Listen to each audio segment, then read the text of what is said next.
When you look at different planets on your body graph, they flavor the gate that they're in a little bit differently.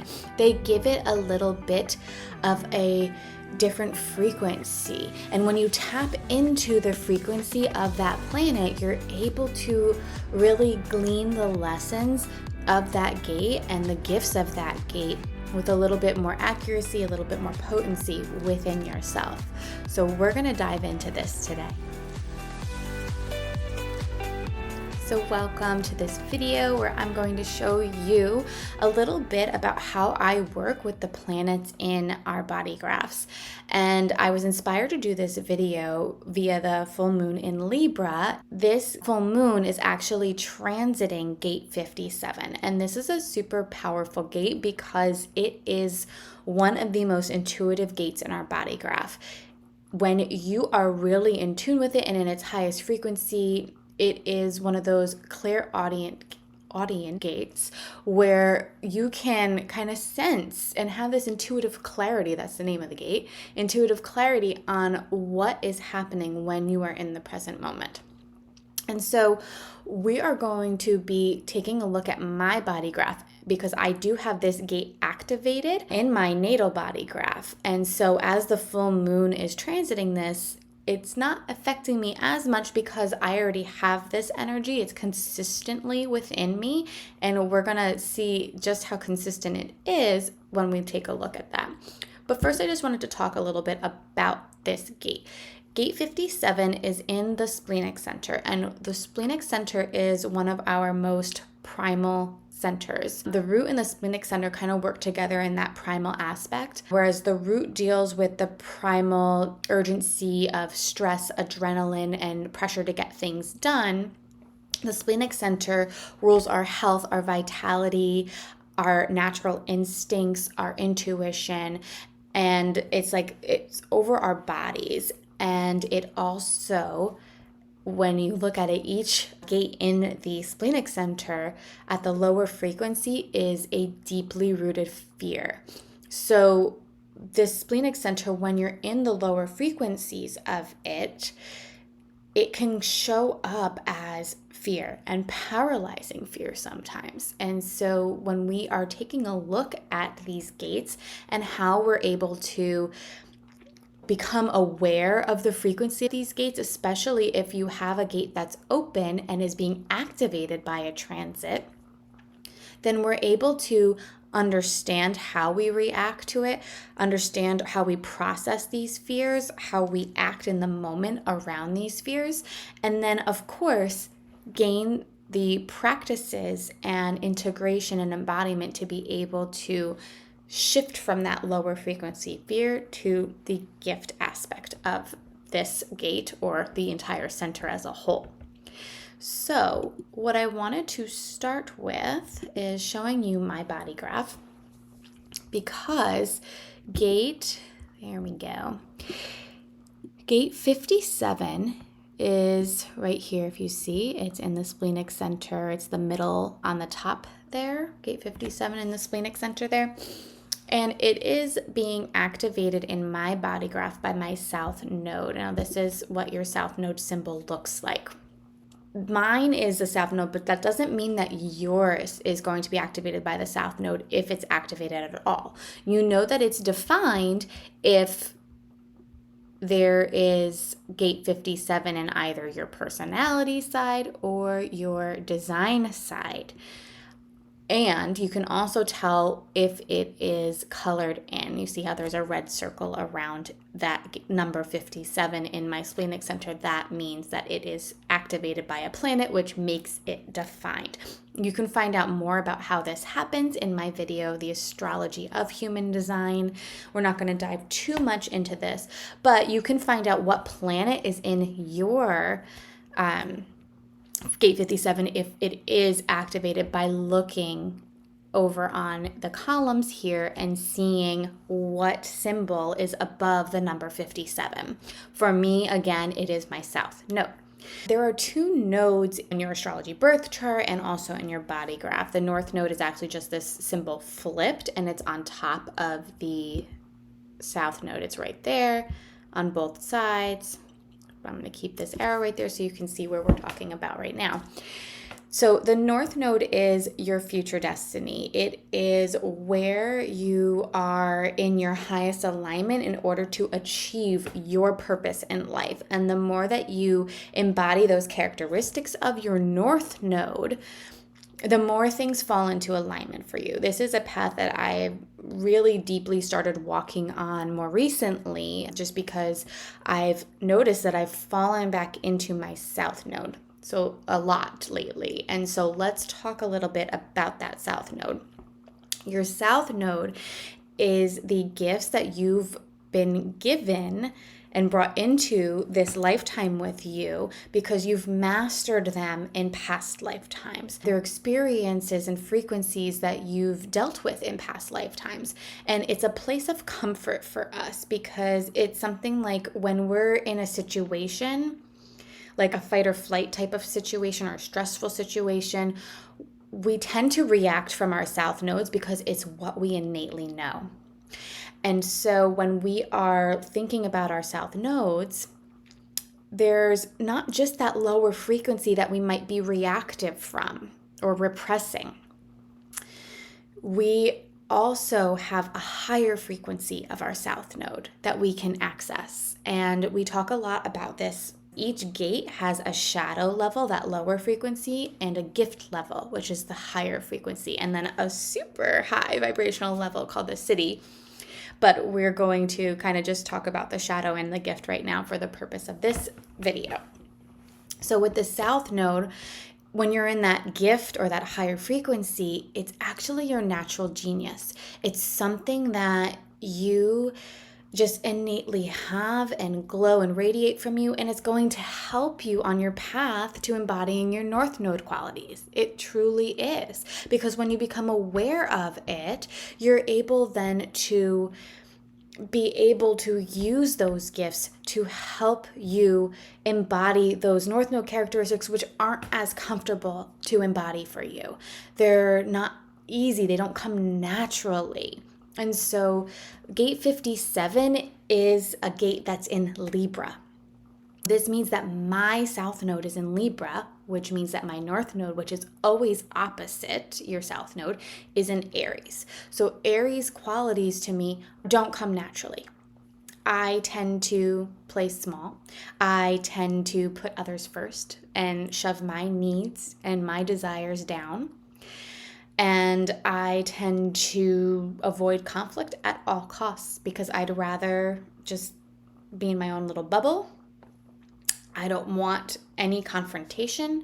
I want to just hide and, make everybody else happy and not worry about how I feel.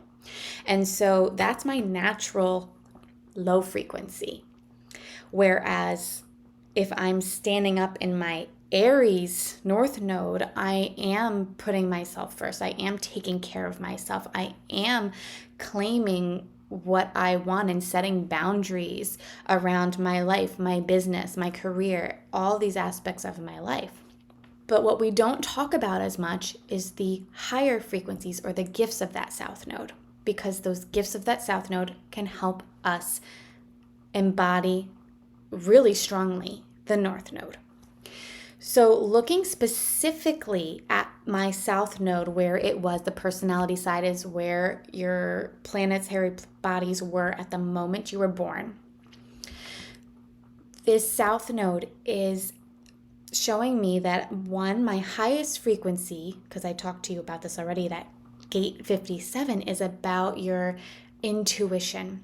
And so if I'm in this higher frequency of my South Node, I have intuitive clarity. When I'm in the present moment, I'm able to sense the world around me. I can tap into what the best inspired action is going to be. I'm tapped into the frequencies that are being attracted into my energetic field. And so I can almost predict what's going to happen because it is an intuitive gate. And I can tell you when I've been in this higher frequency, in this gift state, I am able to sense the world around me. My energetic field feels things that come into my field, and I know what's going to happen. Again, when I'm in that gift state. The other thing about this gate too is that it's a clairaudient gate. And so I do hear inspired action and intuitive hits through my field, and it comes in through my clairaudience.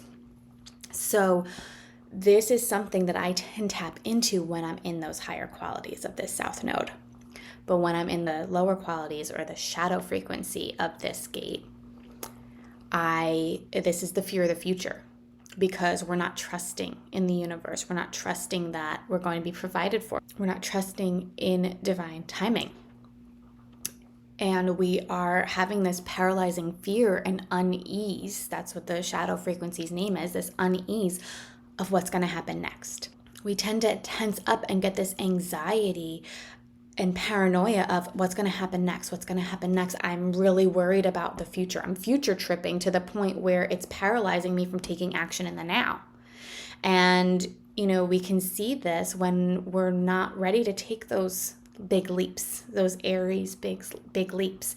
And we tend to stay small, and we're keeping ourselves small because we're not trusting the intuitive hits that we're getting. And we also can be really worrisome about what other people are thinking. It makes us indecisive. And again, we're seeing these Libran qualities in this Gate 57 because Gate 57 is Libra energy. So what I wanted to share with you is how this South Node, I'm noticing this when I understand this. This is a lower frequency for me in the shadow. I'm unable to step into my North Node. And I'm unable to, when I'm future tripping and I have that fear of the future, I'm unable to boldly go forth and step into what I need to in my North Node and claim my desires and speak my truth and set my boundaries around what is, acceptable to me. I'm unable to make a bold decision in the moment of even what I want for dinner, because I'm too worried about what somebody else in my household wants for dinner. And so I'm not listening to myself and what I want. And I want to make everybody else happy, so I'm not sharing, oh, well, maybe I really don't want that for dinner. I'm not in the mood for that. It's those little things. I'm not willing to say no. And that is when I'm hanging out in the shadow frequencies. But when I'm in and aware of that, I'm able to step into the gift frequencies of my South Node, which is listening to my intuition, getting that intuitive clarity, having faith in the present moment that everything is being unfolded the way it is supposed to unfold. And when I have that clarity and I have that confidence in my own intuition, because again, my South Node is in the gate of intuition or intuitive clarity, then I'm able to have faith and confidence in the North Node, in my Aries gate. So the planets, you can see, if I had, I'm just going to give you one other example here. Let's say I had Saturn, which is down here in this gate. I don't, but let's say I did. Then I would have lessons to learn around my fear of the future. And this is something that's going to come up over and over again. Saturn and the South Node, I don't want to say they're similar, but in a way they are, because Saturn's going to keep presenting this challenge to you over and over and over. Whereas the South Node, this is when I react to a situation, I'm going to come back to this state if I'm not fully aware of it. So Saturn is getting these lessons and gleaning the lessons from this so that you can then get to mastery in this intuitive clarity. But with the South Node, it's something that I already have mastery in. I just have to tap into it. So that is what I wanted to share with you today, how the different planets can really affect the frequencies of the gates. And I wanted to show you the South Node one because it's something that I'm working through right now. And I was just inspired by when I saw that the full moon was in gate 57, I was like, I have to share this. And so I encourage you to take a look to see if gate 57 is defined for you. And if not, know that everything that I just spoke about, gate 57, it's going to be activated in your chart for the full moon. And so you might want to kind of pay attention to how the shadow frequency and the gift frequency is showing up for you. You might have this sudden fear of the future and panicking about, taking an action. But that's what we're releasing with this full moon. So if you have a desire to learn more about either gate 57 and any planets that you have in gate 57, or any of the fear gates in your splenic center in general, I'm going to be doing a workshop that is a very deep dive into the splenic center. It's called the Astrology of Your Spleen. We're going to be talking about the planetary frequencies within each one of these gates, the high-low frequencies. Imagine this video, but more in depth with more of the planetary influences and flavors on each one of the gates. And of course, practices to help you step into those gift frequencies and becoming aware of the shadow frequencies. So if that is something that interests you, I encourage you to join the workshop. Or if you want me to just tell you what all of your planets mean, I also encourage you can book an embodied session reading with me using the links below. I know that you are going to be blown away when you start looking at how the planets are influencing your gates, the centers they're in, and even diving into the houses when you are ready. I'll see you next time.